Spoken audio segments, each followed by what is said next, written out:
Sveiki visi, vėl su jumis Raudoni vartai, pas mus atvažiavo antras Priusas ir baterijos klaida. To ardysim, žiūrėsim ir kaip visada statysim ant stendo. Varom ardyt.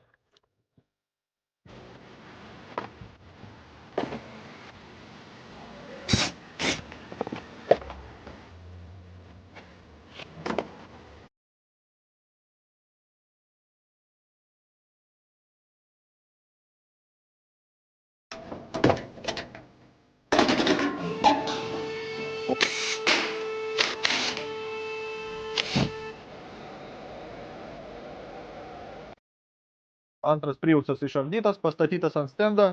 Už 2 valandų pamatysim, ką turim.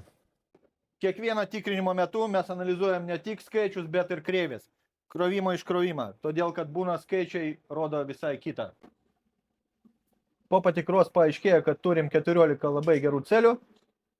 Su klientu aptariam, dabar juos keisim, balansuosim ir surinkinėsim į mašiną.